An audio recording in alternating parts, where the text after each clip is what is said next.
Boa noite, pessoal. Tudo bem com vocês? Como vocês estão? Aguardando o pessoal entrando. Aos pouquinhos o pessoal vai entrando. Boa noite.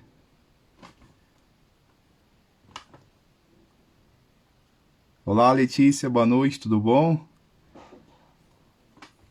Aguardar um pouquinho a live. Acabar o pessoal entrando que já te chamo. O Padre Rogério, a sua bênção, Padre. Tudo bom?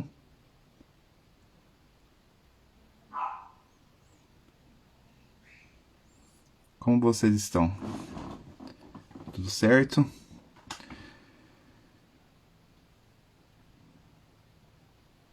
Vamos guardar um pouquinho que o Instagram ainda está enviando as solicitações aí.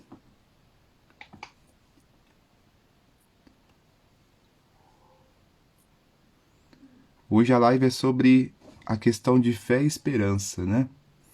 Uma questão muito importante nos dias de hoje, muito necessária. Ô, Natanael! Boa noite, irmão, tudo bom? E aí, quanto tempo, hein? Tá devendo um rolezinho, hein? E voltando aqui à questão, a gente vai abordar hoje sobre a questão de fé e esperança. Hoje eu convidei uma terapeuta que ela é engajada nessa área e ela se envolve nessa área, então a gente vai abordar um pouquinho sobre esse conceito, tá? Já vou chamar a Letícia para a gente já iniciar, tá certo? Aceitar a solicitação, que a gente já vai dar início a essa live de hoje. Queria desde já agradecer ao pessoal que está entrando aí. Deixa eu desvirar aqui o meu câmera. Aí, Tudo bom, Letícia? tudo bem? E você? Estou bem, graças a Deus. Que ótimo. Pronto. Assim não fica tão escuro. Certo. Desculpa a demora aí, Letícia. Eu acabei na Capaz, correria aí. Acabei na correria nem, assim, nem deu tempo de organizar aqui a estrutura, né? Mas deu certo. Queria já, desde já agradecer por ter aceitado o meu convite. Eu acredito que essa live vai ser uma das mais importantes que eu fiz, assim, porque é necessário falar um pouquinho sobre isso, né? Porque as pessoas estão perdendo esses conceitos, estão perdendo essas coisas, né? E a gente vai abordar um pouquinho sobre isso. Eu já queria, desde já, que você se apresentasse. Quem que você é, quantos anos você tem, o que que você faz. Conte um pouquinho quem é você. Então, vamos. Meu nome é Letícia Castelli, eu sou casada há 14 anos, sou consagrada da comunidade Colo de Deus, moro hoje em Curitiba, vai fazer mais ou menos uns 5 anos que eu estou por aqui.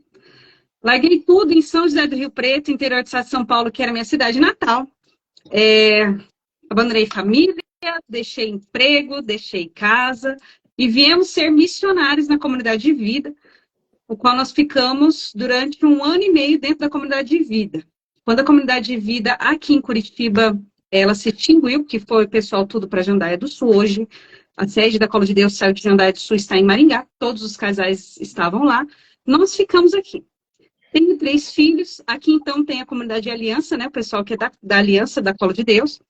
Tive 3 filhos, hoje tenho 2 meninas, uma de 6 anos, uma de 2 anos, e tenho um moço de 16 anos, falecido há quase 1 ano hoje no céu. Sou terapeuta, faço aí já há algum tempo, trabalho nessa área, e desde que eu perdi o meu filho, eu fui entendendo e aí de forma concreta, a esperança, ela se esvaiu no coração de todos nós, né? Em uma das grandes conversas que eu tive, das pessoas que mais mexeram comigo após a morte do Mateus, foi com a irmã Zélia, tenho a graça de conhecê-la, e ela dizia para mim: Letícia, você é portadora da esperança eterna, e você precisa anunciar isso, né? E eu comecei a rezar em cima disso, e pedir para que o Senhor, então, abraçasse meu coração, se era isso o desejo dele mesmo. Então, falar de esperança para mim é falar daquilo que eu vivo hoje. Então, para mim é uma alegria falar disso, porque é de verdade aquilo que eu vivo. Foi bem certeiro, então, esse tema, né? Foi muito. Tá certo. O pessoal que está acompanhando a live, estão me ouvindo a gente bem? A Letícia, está tudo bom. Letícia, está me ouvindo bem? Tranquilo? Tá ótimo, tá ótimo. Tá certo. Então vamos começar com as perguntinhas, né? O que seria a fé e esperança e por que precisamos ter? Algo muito interessante, assim, ó. Parece que as pessoas não entendem a diferença, né, entre a fé e a esperança. Então, vamos lá. A fé ela é concreto aquilo que eu acredito, naquilo que eu não vejo, mas no dia de hoje. Então, ela está ligada a um presente momento, vamos falar assim, para que vocês entendam, tá? A esperança, diferente daquilo que muitos acreditam, eu preciso ter esperança. A esperança ela é ligada na religião. Não tem como falar de esperança sem falar de Deus. Porque a esperança, ela brota, então, dessa fé. Então, eu acredito agora, mas eu tenho esperança. Então, a expectativa sobre algo futuro, né? Então, ela é, sim, ligada. Eu tenho esperança, mas eu não acredito em Deus. Não existe. Vamos desmistificar aqui agora. Não tem como ter esperança sem acreditar em Deus. Porque a esperança é olhar para um futuro de uma promessa de Deus e crer. É isso. Então, essa distinção de fé e esperança fé está ligada àquilo que eu estou vivendo agora no hoje. Esperança é um olhar sobre o futuro que eu tenho pautado na palavra e na promessa de Deus. Perfeito. Perfeito. E por que nós precisamos ter isso, essa questão? Elas andam unidas ou elas podem andar separadas?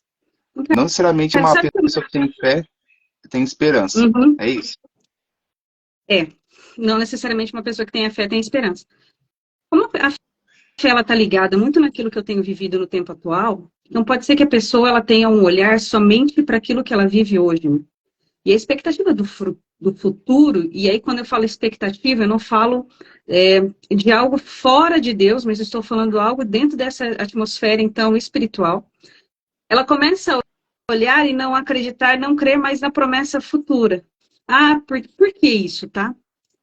Porque a pessoa, ela limita o olhar dela sobre aquilo que ela vive hoje. Eu tenho fé? Tenho.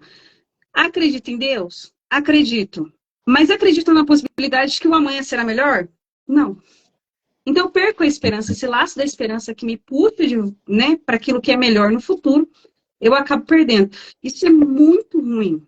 E aí você vai entendendo, Carlos, eu penso assim, que a gente vai entendendo que as pessoas elas passam a ter um olhar, primeiro, materialista, no sentido de eu consigo só visualizar aquilo que eu palpavelmente toco, né? Então, eu paro de crer que aquilo que eu não vejo, naquilo que eu não toco, mas, sobretudo, eu paro de ter algo no meu coração que arde sobre aquilo que vai ser ainda, sobre aquilo que ainda tem uma promessa, sobre aquilo que ainda queima no meu coração, sobre algo que Deus me prometeu, mas que ainda não aconteceu, porém acontecerá. Então, essa distinção de fé e esperança, hoje, ela é muito bem vivida. As pessoas passam, então, a ter um olhar imediatista sobre aquilo que eu vivo agora, sobre aquilo que eu quero agora, sobre a minha necessidade no agora, e eu paro de olhar, paro de alimentar em mim aquilo que é uma promessa sobre o futuro. E a verdade é que a esperança é uma promessa futura. Então, esse parar de alimentar em nós essa ardência, essa promessa, esse crer na promessa que virá, ela vai, então, distinguir uma coisa da outra. Então, sim, é possível a pessoa ter fé sem ter esperança. Talvez, remar contra a maré. Né? Uhum. Porque se a fé e a esperança elas estão ligadas, é muito mais fácil você ter fé e esperança do que você só ter fé e não ter esperança. Entende isso? Entendo. Perfeito. Então, eu acredito muito que seja sobre isso, sobre esse olhar, sabe? Que as pessoas têm e acabam... esse olhar acaba ficando muito... O tempo, parece que o tempo se perdeu muito para nós, sabe, Carlos? Eu sinto isso. E quando eu falo tempo, tempo mesmo, cronos. No sentido de que, quais são as minhas expectativas para o futuro? E aí as expectativas, elas são sempre ligadas em uma casa, um carro, em ganhar melhor. Então, são sempre materialistas, né? A expectativa da esperança, ela é crer numa promessa maior, e não só numa promessa de vida eterna, mas uma promessa de que algo o Senhor vai mover dentro do meu coração, que é muito maior do que eu já vivo hoje. Então, eu acredito que por conta disso, as pessoas têm perdido esse olhar de esperança. E, ó, elas têm perdido o olhar de esperança mesmo, não só sobre a própria vida, mas aí sobre um casamento, sobre uma família, sobre trabalho, sobre tudo. O que a gente acha hoje, o que eu acolho em consultório, são pessoas completamente desesperançosas. Essa é a verdade. Certo. E essa realidade de materialismo seria um dos motivos, se não for motivo maior, dessa questão do que a gente vive hoje? Dessa falta de esperança? Não sei se só o materialismo, mas assim, ó, o olhar, sabe quando o olhar não é momentâneo, mas o prazer no agora, isso é muito real. Isso se torna muito real, né? Aquilo, até porque a Bíblia vai nos ensinar, e a fé em Jesus, ela vai nos ensinar que eu não posso ceder aquilo que é momentâneo, daquilo que passa. Eu preciso sempre alimentar a minha alma e o meu corpo daquilo que são os prazeres verdadeiros e não daquilo que passa com tudo aquilo que eu vivo, né? Ou seja, ceder a isso é ceder, sim, é um prazer momentâneo e limitado que vai acabar. Quando a pessoa, ela acaba ficando... E quando eu falo materialista, é no sentido de toque mesmo. Tudo que eu toco, que é palpável, é muito mais fácil para mim ver, muito mais fácil para mim olhar. Então, eu acredito mesmo, e todo esse tempo que a gente vive, né? É fast food, é tudo muito rápido, né? A gente vive no muito, muito rápido. Onde tudo é via online, tudo é internet. Aquilo que eu não vejo, dificilmente eu consigo ter algo que alimente isso. E aí eu não acho só que a esperança acabou sobre isso, mas assim, ó, você pode olhar que as pessoas, elas acabam... Ah, Deus existe? Existe, mas sabe como é que é? Eu acredito, não acredito. Elas vão encaixando Deus no seu modo de vida, no seu própria forma de pensar e viver. O que acaba se tornando muito preocupante, sabe? Porque se eu encaixo Deus no meu modo de viver, eu quero viver agora. Então, eu acredito que eu posso ceder a tudo aquilo que eu queira viver no agora, né? Tá, mas e a esperança? Então, não existe. Então, eu acredito que esse olhar não só sobre materialismo, mas ceder a prazeres, ter as vontades todas no agora, eu quero viver agora, o que eu preciso é agora. Outra coisa muito interessante é olhar para o próprio eu, né? Não, como diz outra, assim, ó, a gente não está aqui, né, para falar de filosofias, mas vamos lá. Existe uma linha hoje muito positivista, né, de ame você mesmo, né? Como é que fala? As pessoas acabam falando de se deixe levar por aquilo que você sente, os seus sentimentos, a sua vida, se ame, se valorize, se. Meu Deus, esse olhar para si, que esperança eu tenho sobre mim mesmo? Nenhuma. Nenhuma. Se a esperança está ligada em Deus, se eu olho para mim mesmo, eu valorizo o meu próprio eu, não tem como ter esperança. O ser humano, a natureza, nossa natureza não é uma natureza boa, é uma natureza de pecado. Se a nossa natureza é uma natureza pecaminosa, eu preciso sempre crer, então, em Deus, que algo melhor virá. E só através de uma graça transbordante de Deus é que a minha vida vai sofrendo metanoias ao ponto de uma mudança. Então, eu preciso olhar para o futuro com essa mentalidade. Quando eu valorizo a mim mesmo, eu cedo tudo aquilo que eu quero. E tudo aquilo que eu quero naquele momento, naquela hora. Sem verdadeiramente uma mudança de mentalidade ou entender que aquilo não me vai fazer bem, né? Por isso que, dentro do meu consultório, eu recebo, Carlos, assim, muitas pessoas vazias, cheias de si, vazias do resto. Então, isso é muito preocupante, muito preocupante. O que é que você traz em si? Ah, minha vida, o que eu quero, os meus sonhos, os meus planos. Existem casamentos acabando assim, gente. Casamentos que acabam dessa forma, né? Porque nós temos duas pessoas dentro de uma mesma casa, e uma olhando para a outra, mas no fundo, uma olhando para o próprio umbigo. Cada um olha para o seu umbigo, o que eu quero, a minha conta bancária, os meus desejos, os meus sonhos, os meus planos, a minha vida, os meus filhos, meu carro. Acaba com o casamento, acaba com uma estrutura. Olhar sobre si E aí eu paro de ter essa ótica, que é a visão sobre Deus, sobre aquilo que ele ainda preparou para mim. Exatamente. Igual que a Larissa está comentando, né? O mundo prega isso, né? Se valorize, se ame mais. Bem isso mesmo. Bem isso. É uma realidade que nós enfrentamos no mundo de hoje, né? E até mesmo quando você participa de terapias, até o mesmo profissional comenta isso, né? Ele deixa como se... Não que ele seria totalmente a questão pagão, mas como se Deus fosse uma opção assim, irrelevante. Sabe o que eu acho interessante, assim, Carlos? Tem muitos, tá? Muitos terapeutas hoje, que até em práticas sexuais, e aí tô falando de masturbação mesmo, e eu não tenho por que não falar, isso aqui para mim é muito simples, muito rasgado para dizer, gente. Uhum. Faça! É o seu corpo, é a sua vida, sem ter a noção daquilo que desencadeia no futuro. E quando nós estudamos, nós sabemos que esse tipo de prática, por exemplo, ela tem um deslanchar no futuro muito ruim. Ou seja, essa valorização do eu, eu pego Deus e tento encaixar então dentro da minha própria vida. Quem é o centro? Exato. Eu. Seja Uhum.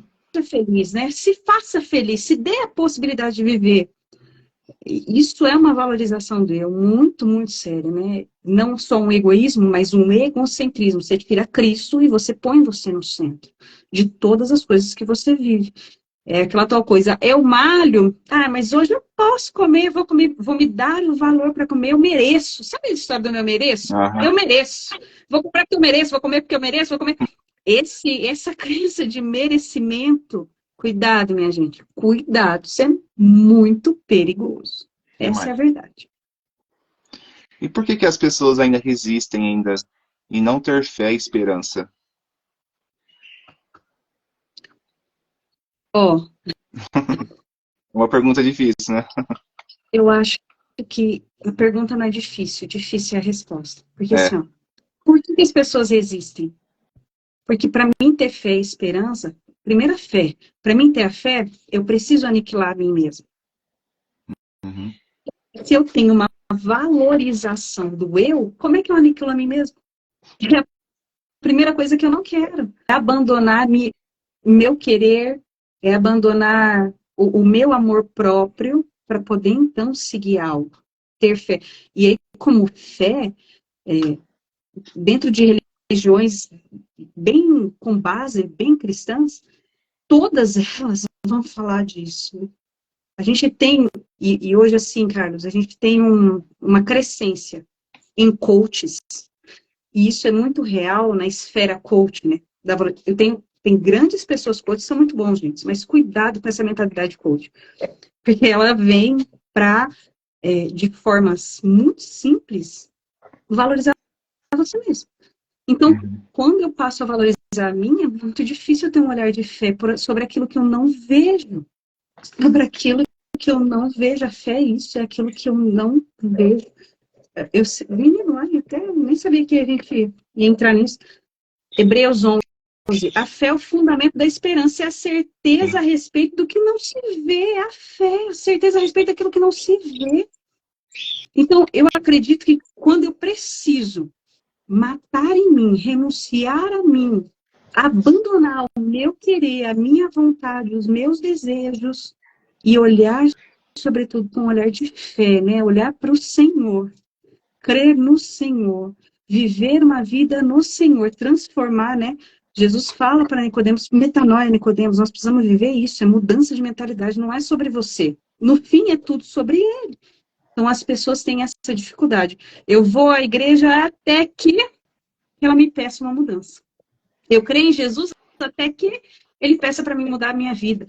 Eu creio no Senhor até que eu preciso abandonar algo que eu gosto para poder viver outras situações. Então, é sobre isso. É só sobre isso. Eu atendo, meu ministério é cura e libertação, e muitas vezes eu já atendo pessoa, Carlos, assim, ó, reza para mim, olha, eu rezo, você tá rezando para você? Não. E quando vem uma Então. palavra, muitas vezes até mesmo de exortação, né? Ó, irmão, né? O Senhor está pedindo para você abandonar isso ou aquilo. Ah, mas sabe como é que é difícil, é complicado, porque, né? É isso que a gente escuta. É isso que a gente escuta. Ou seja, o apego, né? A questão do apego. Completo, completo.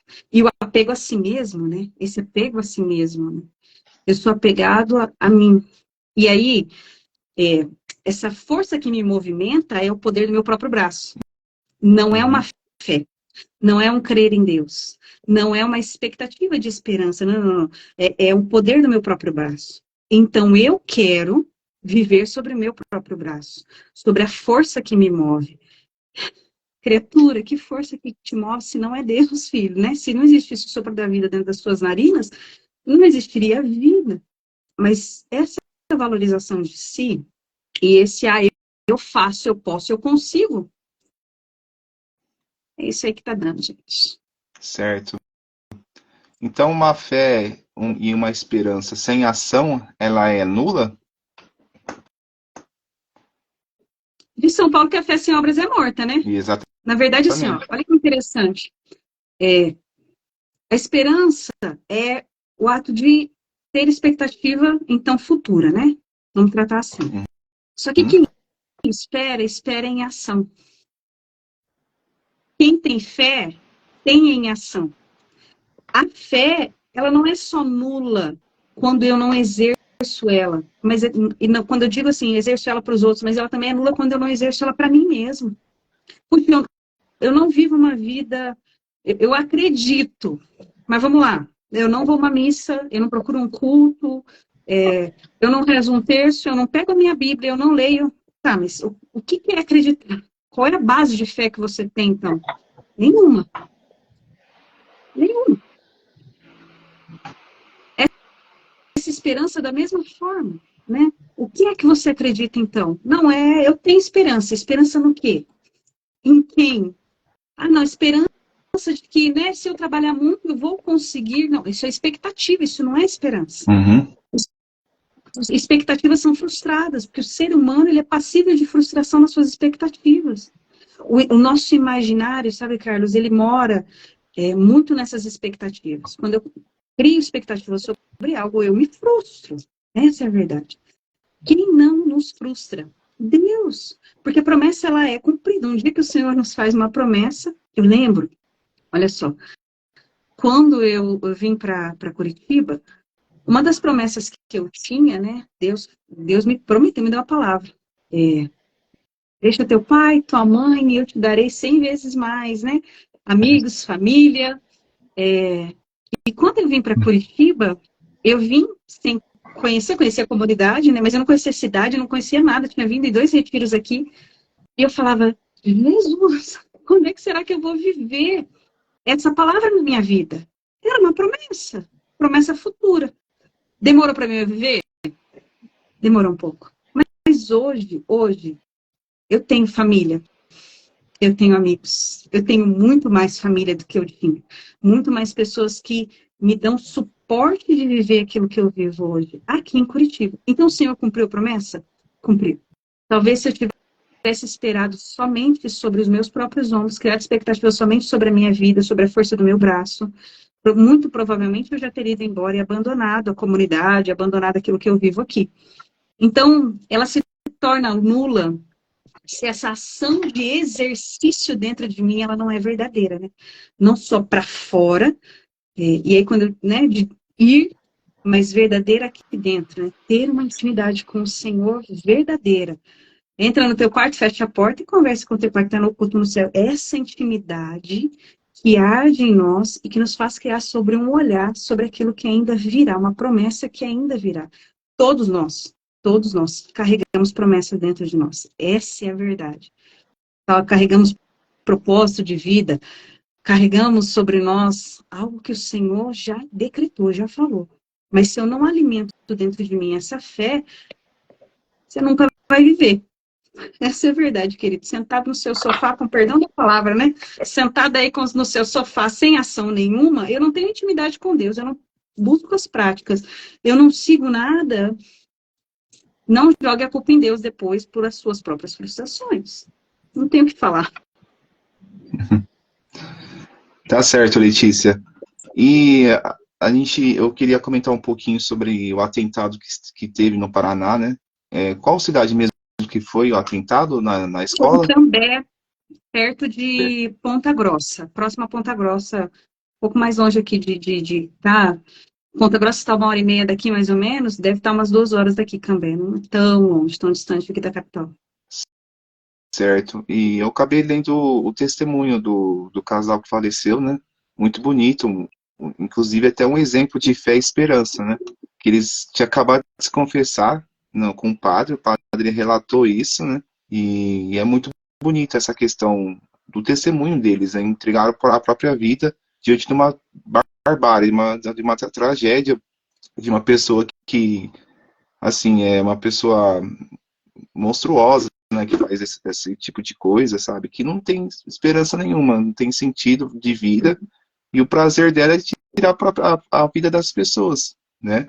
E eu queria comentar com você, fazer uma pergunta, se essa pessoa que, não só essa, mas outros terroristas, outros assassinos que fazem isso, se ela perdeu o respeito com a vida do próximo, ou ela também perdeu o valor da própria vida, ou os dois, né? Consequentemente. Eu acho que ele perde o valor da vida, de forma geral. Não só dele, como a do outro, sabe? Se torna insignificante. A vida da pessoa se torna indigna. Olha só, né? A gente começou falando da valorização do eu, e é assim, né? Então, é a minha dor. Então, né, nesse caso, acho que a menina sofreu bullying, se não me engano, eu li, mas foi pouco. Uhum. Então, eu sofri bullying. Então, em vez de eu me tratar, ou de eu procurar uma ajuda, eu simplesmente desvalorizo não só a minha vida, mas a vida daquele que está ali do lado de fora. E, e que, pelo que eu entendi, se me corrija se eu estiver errada, o pessoal, né, o casal que morreu não tinha nada a ver com aquilo que tinha acontecido, né? Ele Não. simplesmente vai tentar uma raiva, né? Tirar aquilo ali, uma raiva. E interessante assim, Carlos, porque assim, ó, as pessoas, elas não sabem o que são impulsos, né? Esse impulso sentimental, eu tenho um sentimento, esse sentimento ele é guardado dentro de mim, aquilo cria uma raiz, e essa raiz é como se ela ficasse pulsando dentro de mim como impulsos. Quando eu lembro, por exemplo, do bullying que eu sofri, do trauma que eu tenho, daquilo que eu vivi, esses impulsos, eles vêm à tona, então eu quero acabar com aquilo que é uma dor em mim. Mas em vez de eu procurar ajuda, eu quero externalizar isso de uma forma agressiva. Então, essa agressão nada mais é do que impulsos que ele viveu. Ceder esses impulsos sentimentais que criaram raízes é perigoso? Sim. Porque às vezes você vai acabar de forma agressiva, machucando não a si mesmo, porque a gente tem vários casos, pessoas, por exemplo, né, já atendi pessoas que se cortavam. Eu já atendi uma menina com 16 tentativas de suicídio, querendo Nossa. terminar nela, a dor que existia. Essa foi uma das mais pesadas que eu atendi. Na época, ela me ligava com um chumbinho, falando que ela ia se matar. Foi, assim, muito pesado, muito pesado. Mas, assim, é uma dor, né? E esse impulso vem de dor, e eu quero acabar com ele. Eu não sei trabalhar ele em mim, né? Então, há uma desvalorização e também há um não querer procurar, sabe? Parece que tanto os confessionários, quanto os consultórios, quanto a ajuda espiritual, ela acabou hoje em dia sendo desvalorizada. E, na verdade, tem aí um grande mercado, viu, gente? Para os terapeutas, psicólogos de plantão, tem um vasto mercado. Por quê? Porque as pessoas estão doentes. Eu valorizo demais os meus sentimentos, os meus impulsos, a minha dor, o que eu vivo, e aí o que vier para mim é só acabar com a minha dor, né? Eu, eu fico imaginando, né, se depois de tudo que aconteceu, esse menino, ele de verdade conseguiu, porque é uma vingança, né? Conseguiu com a sua vingança terminar com a dor que existia dentro dele. Eu acredito que não. Com Não. certeza não. É só um impulso de vingança, eu me vingo achando que essa dor ela vai melhorar, ela vai tirar de mim, ela vai acabar em mim. Isso não é real. Isso não é real, gente, não é real. Então nós precisamos ter consciência. que os nossos sentimentos, eles criam raízes, e às vezes raízes muito profundas, né? Eu atendo muitas pessoas que têm traumas desde a infância. Abuso infantil, abuso dentro da própria casa, traições.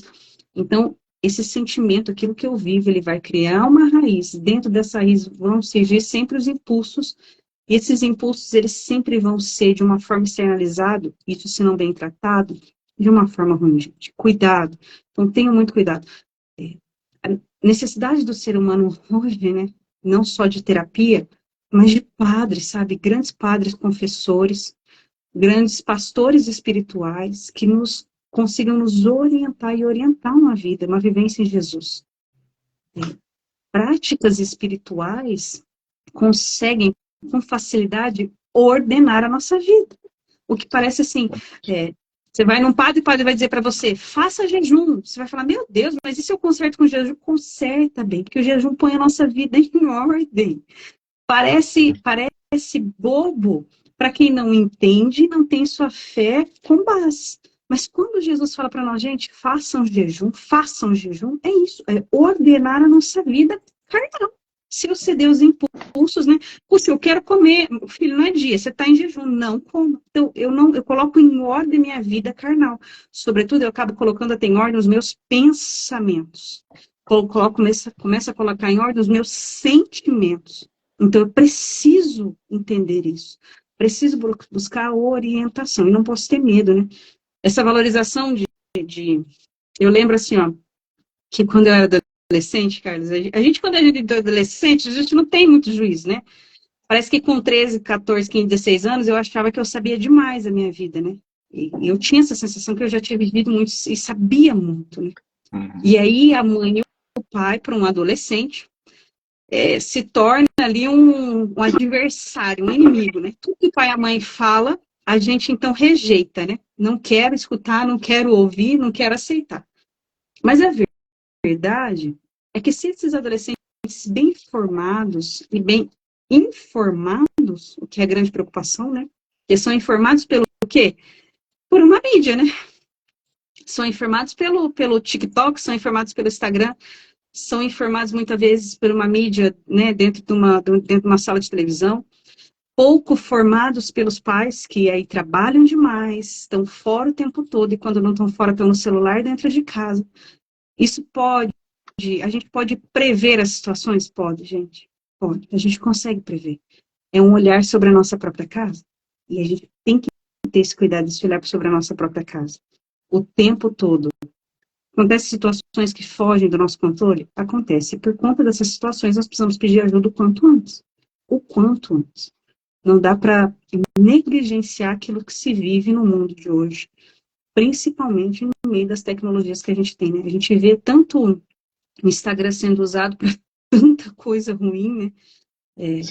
Se a gente usar os meios de comunicação, os canais que a gente tem para ter experiências com Deus, né, de amor de Deus, a gente tem tanto padre bom no Instagram, né, tanto conteúdo bom no YouTube, tanta coisa boa, dá para se alimentar, dá para alimentar a alma, dá para ter um olhar de esperança. Dias melhores virão? É promessa de Deus, é a promessa do Senhor, e eu preciso crer. Se eu não crer, de verdade, Carlos, eu sou a primeira pessoa a deitar na minha cama e ficar lá o resto dos dias da minha vida. Imagina, eu perdi um filho há quase 1 ano. Se eu não crer, se eu não tiver esperança, a primeira coisa que eu faço é deitar na minha cama e ficar. Por quê? Porque eu não tenho mais esperança, não tenho mais motivação para viver. Né? O mundo já está ruim mesmo, a coisa já não está boa, já perdi meu filho, então eu vou ficar por aqui. Não, é sair de si. Eu preciso sair de mim mesmo. Eu não posso ceder aos impulsos, não posso ceder aos meus sentimentos, não posso. Eu caminho por aquilo que eu acredito, por aquilo que eu sei, pela fé que eu tenho. Certo. E só para terminar essa questão do assunto do atentado, hoje eu vi a notícia que ele foi encontrado morto na cadeia, né? E com uma corda no pescoço, né? E aí, supostamente, a polícia diz que ele se suicidou, né? Mas, enfim, e aí, voltando no acontecido, no ocorrido da tragédia, Quando a pessoa vai fazer esse atentado, né, a pessoa já planeja, já coloca na cabeça dela a estratégia que ela vai fazer, quantas pessoas ela vai matar, e se ele vai se matar também. Eu queria saber disso. Porque a maioria dos atentados que acontecem nos Estados Unidos e tanto aqui, a maioria das pessoas que fazem isso, essas barbáries, elas se matam, né? Eu queria ver com você se essas pessoas já têm esse planejamento, essa intenção já. Tá. Aí nós vamos falar, por exemplo, de várias situações que são distúrbios mentais, de psicopatia, a gente vai entrar numa área bem mais tensa. Mas assim, ó, via de regra, o que acontece? Eu tenho uma dor, aquilo me dói muito, né? Algo machucou minhas emoções, algo me feriu profundamente. Eu não tratei, eu nunca trabalhei. O primeiro impulso é ferir quem está do lado de fora. A primeira coisa é ter agressão do lado de fora. A primeira coisa que eu vejo e aí você, regularmente, a gente vê o quê? Esses atentados acontecem no seguinte sentido: mato, esquartejo, atiro em quem eu vi pela frente. Uhum. Aquela dor não passa. E aí, em um segundo, o cérebro é muito interessante nisso, eu tenho a projeção do que será o meu futuro. Então, quando eu tenho a projeção de um futuro, é muito melhor eu morrer do que eu viver aquilo que eu posso viver, né? Muitos carregam em si o sentido da vingança. Só que ele sabe, Carlos, que aquela dor, ela dói tanto dentro dele, aquele trauma é tão profundo dentro dele, que ele sabe que se ele só tirar a própria vida, aí sim a dor vai acabar. Então eu me vingo, a primeira coisa, o impulso é a vingança, eu me vingo, né? E aí a gente conhece casos de escola, conhece casos de pais, né? Que filhos matam os pais. Esse primeiro impulso é a vingança e depois tirar a própria vida. Então eu sei que aquela dor, aquilo dói tanto dentro de mim. Eu já conheci casos, por exemplo, de pessoas que já fizeram tratamentos, mas existia aí um distúrbio mental, um distúrbio de personalidade muito mais profundo, então eu não consigo fazer mais nada e eu acho que a minha vida realmente é morrer, eu quero morrer. Por quê? Porque dói. A dor, o trauma, ele fere profundamente. Profundamente. É interessante assim, ó, o trauma em si, nem era sobre isso que a gente dizia, né? O trauma sobre si, ele carrega uma potência de uma dor. O cérebro, ele assimila essa dor, e quando ele entende, todas as vezes que ele entende, de alguma forma eu vou abrir essa caixa de dor novamente, o que o cérebro faz? Ele retém a informação. Então eu passo a viver a minha vida a partir de um ponto. Qual ponto? O trauma. Então, por exemplo, vamos falar de um abuso sexual. Eu fui abusada e depois eu vivo a minha vida com base no abuso sexual que eu tive. Então, tudo que existe em volta de mim, ele acaba sendo lembrado, ou eu sou uma pessoa que eu não quero que as pessoas me toquem, eu tenho medo do toque, eu tenho medo de algo. Por quê? Porque tudo tem a ótica, então, daquele abuso que eu vivi. O cérebro, ele vai entender que todas as vezes que ele se sentir num alarme de novo, eu vou ter novamente esse impulso, então, de agressão, ou de medo profundo, ou de paranoia o tempo todo, eu acho que eu estou sendo perseguido. Então, são nesses impulsos que a gente vai encontrando aquilo que a pessoa viveu. A vida dela, quando ela é pautada a partir de um trauma, tudo aquilo que ela vê não é real. Por quê? Porque eu vivi a minha vida baseado naquilo que eu vivi. Se a gente tirasse esse episódio fatídico, vamos falar assim, desse trauma da pessoa, a vida dela seria diferente? Completamente diferente. Tá, então, como é que a gente faz na prática dentro de uma terapia, vamos falar assim, né? A gente vive o trauma, a gente sabe da dor, mas ele não define quem você é. Ele é um pilar para mim viver algo muito melhor e maior. Não é porque eu sofri, por exemplo, um abuso que eu tenho que, então, ser aquela pessoa a partir daquele abuso. Não. Eu sou melhor porque aquilo me formou, me fez entender. A gente desmistifica a vitimização a partir desse ponto. A gente trabalha para que a pessoa seja forte a partir de algo que aconteceu. E não seja vítima e prisioneiro do próprio trauma, da própria dor. Mas, assim, sobre a tua pergunta, via de regra, saindo de psicopatias, de situações muito mais sérias, né? Eu sei que existe uma dor. Aquilo me dói profundamente. Eu tenho um senso de vingança, que é esse impulso de agressão. Então, eu vou para fora, agrito, mato, no impulso da raiva, mas eu sei que minha dor ela só vai terminar quando eu morrer. E aí eu não encontro mais saída senão a morte. É uma pena mesmo esse menino, né? Que dor, né, Jesus? Mas eu também entendo por conta de tudo isso que a gente está falando, né? Então, qual seria a saída dele? Até talvez esteja até, já tivesse até planejado na própria cabeça, né, tudo isso. Eu não tenho noção, eu não vi mesmo essa situação que ele tinha se enforcado, não sabia disso. Mas às vezes até o planejar dessa situação já tinha sido passado por ele. É uma dor muito profunda, né? E agora não só uma dor para uma mãe, né, que teve seu filho, então, que fez um atentado, matou 2 pessoas, mas uma dor de carregar também um filho, que Mais agora se 2 famílias. enforca. Mais uma família, É. mais uma família. Que absurdo. É triste, né? Mas Deus mostra as fragilidades do ser humano, né? Até que ponto que chega, né? A gente é muito frágil, né, Carlos? Todo o ambiente, né? Ortega dizia que eu sou eu, mas as minhas circunstâncias, né? Então, essas circunstâncias que rodeiam a mim, por isso que as circunstâncias, se ela me penetra de uma forma, cria raiz em mim de ódio, de dor, de raiva, de frustração, e eu não torno elas um impulso de esperança, de olhar sobre algo melhor, de criar expectativas, de viver, eu sempre vou ter dentro de mim as circunstâncias ruins que me rodeiam, né? Eu vou sempre olhar para aquilo como algo que tem fim. Qual é o fim? O primeiro impulso que eu vou ceder ao fim é ter agressão, ter raiva, ter ódio. É muito assim, né? É duro. Profundo. Mas você vê, assim, uma imaturidade muito pertinente da idade, né? 16, 17, 18 anos é uma imaturidade muito pertinente daquela idade. Mas muito baseado naquilo que se viveu. O que se viveu? Qual que é a circunstância? Então tá, é a internet, é o bendito do WhatsApp, é o bendito da rede social, é a circunstância. É o meio que se vive, né? Colabora? E como? E como? Muito, colabora muito, gente. Muito mesmo. Cuidado, pais, né? A gente tem o cuidado, a gente precisa ter cuidado de alimentar a cabecinha dos nossos filhos, né? E com que a gente alimenta a cabeça dos nossos filhos. Imagina, eu tenho uma menina de 6 anos e eu precisei dizer para ela, olha, seu irmão morreu. Com que eu alimento a cabeça dela? Com o céu.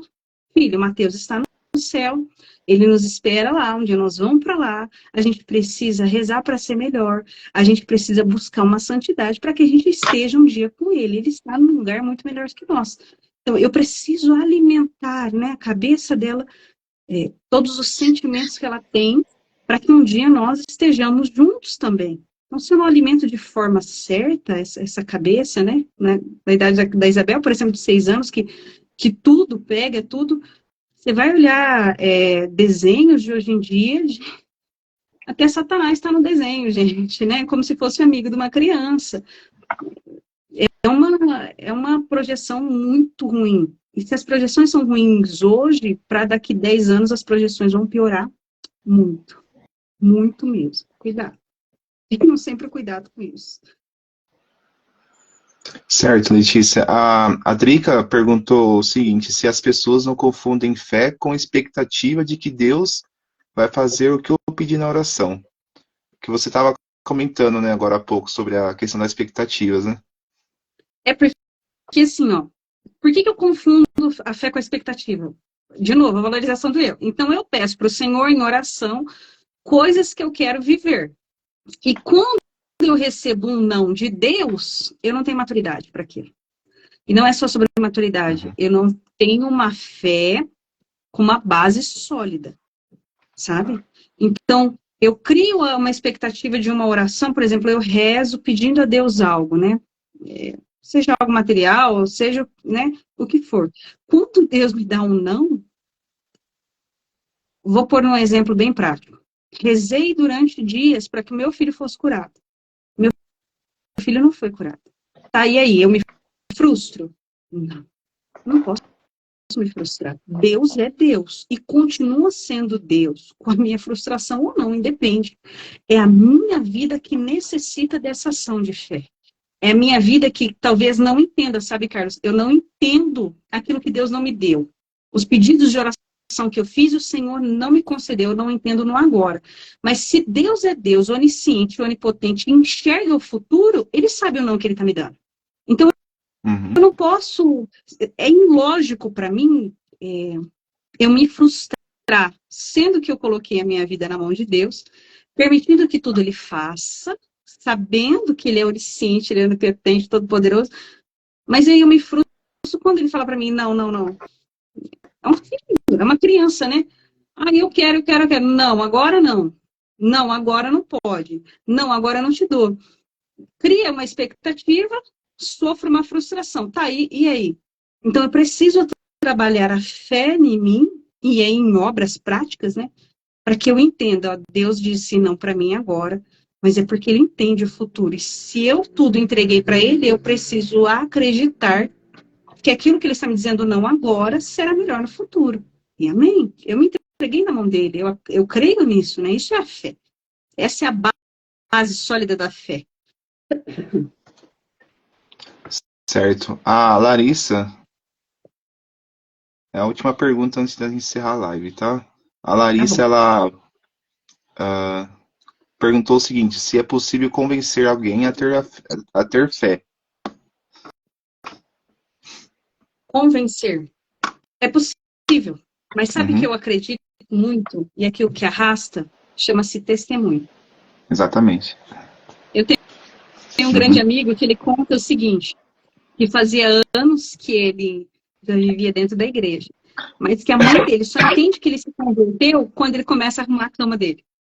Ou Olha, seja, porque assim, o que é que difere a minha vida? Ah, você está indo na igreja. Legal. Mas você continua sendo grosseiro, sem educação, xingando, maltratando. Que ser humano melhor você é? A fé não faz de você um ser humano melhor. Ou seja, você não alimenta aquilo que você acredita, você alimenta de novo o seu próprio eu. Ah, é porque eu vou na igreja, então... Cuidado, gente, com isso. A gente precisa tomar cuidado com isso, né? Então, eu vou na igreja, eu posso, eu faço, porque Deus cuida de mim. A fé é alimentada, então, em ações. Que ações? sim. Práticas, de forma prática, né? Como esse meu amigo que passou, então, a arrumar a cama dele. E a mãe dele fala, ó, esse negócio de igreja tá dando certo, porque agora você passou a arrumar a sua cama. Não é de forma prática, né? Quando eu tenho vontade de responder alguém, eu me calo, né? Em vez de eu ser sem educação, eu calo, seguro, respiro fundo, rezo, abençoo e não amaldiçoo. Então, é possível converter? É. Mas não adianta a gente pegar teologia, ou não adianta a gente pegar a Bíblia e querer socar dentro da cabeça da pessoa como uma conversão, né? Como uma ciência, como uma matemática, 2 e 2 são 4. Não é assim que funciona. Porque a fé, ela é pautada em experiências profundas que eu tenho, ou de testemunho de irmãos, ou de uma experiência profunda entre mim e o Senhor. Eu acredito, Carlos, que existam duas coisas que mudam o ser humano profundamente. Constrangimento. E aí ele subjugado em duas coisas. O constrangimento por amor, quando eu sou constrangida de amor, porque me amam demais. Então, aquele amor que é tamanho de Jesus pela minha vida me constrange de uma forma em que eu não posso viver mais sem ele. Eu quero me doar totalmente a ele, porque um dia ele se doou totalmente a mim. Ou, segundo constrangimento, vergonha. Eu tenho uma vergonha daquilo que o Senhor já fez por mim. Gente, que vergonha. Eu não acredito que eu tô fazendo esse papelão. Me constrange de novo e eu mudo profundamente. Mas isso sim baseado em testemunho, sabe?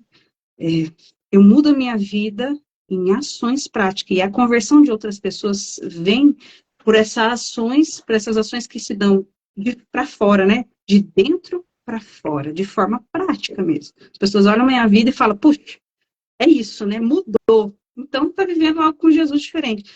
Não sei se você já fez essa experiência, eu tenho muitas experiências que as pessoas falam, nossa, tem um negocinho assim, você acha que você tem uma áurea bonita, um negócio diferente. Às vezes as pessoas não conhecem Jesus.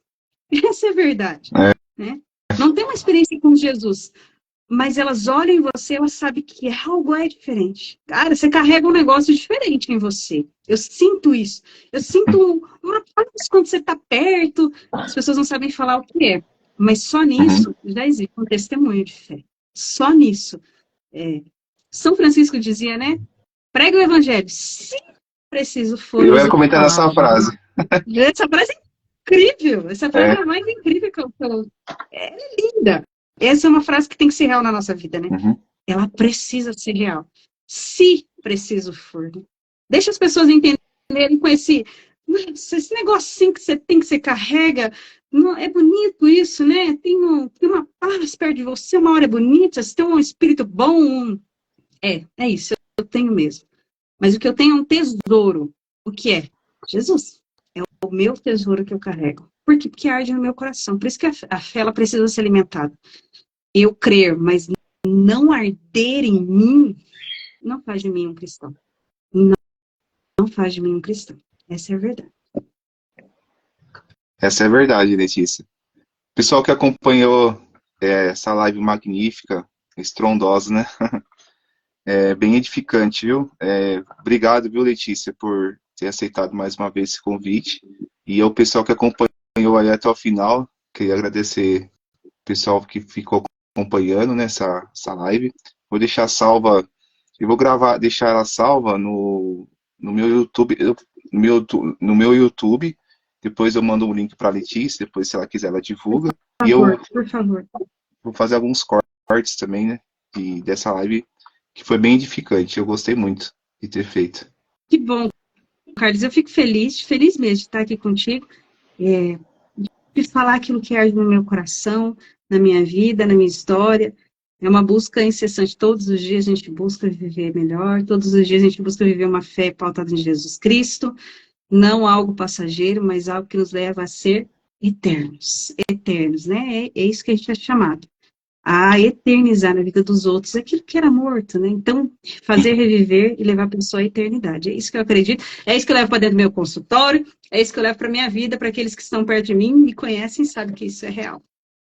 Amém. É isso mesmo. Deus abençoe, viu, Carlos? Deus abençoe você, tua história, tudo aquilo que você ainda vai viver. Deus frutifique muito mais o seu coração e te leve para longe, viu? Obrigado por estar aqui. Foi uma alegria, de verdade. A gente partilhar um pouquinho todos esses dias, né? A gente partilhou vários dias antes. E aí partilhar aqui com você, te conhecer de verdade. Deus abençoe. Acho que é isso. Deus abençoe sua vida, né? De forma grandiosa, né? Que continua de forma abundante, abençoando sua vida, sua família, enfim, continua com essa garra, com essa luta, né? Com essa perspicácia de entender as coisas. Foi incrível, foi incrível. Não tem explicação, assim. Só tenho a te agradecer mesmo. Que bom, gente. Obrigado, viu? Obrigado mesmo. Um beijo no seu coração. Obrigado, gente. Fiquem com Deus. Obrigado, gente. Fica com Deus, viu? Tchau, tchau.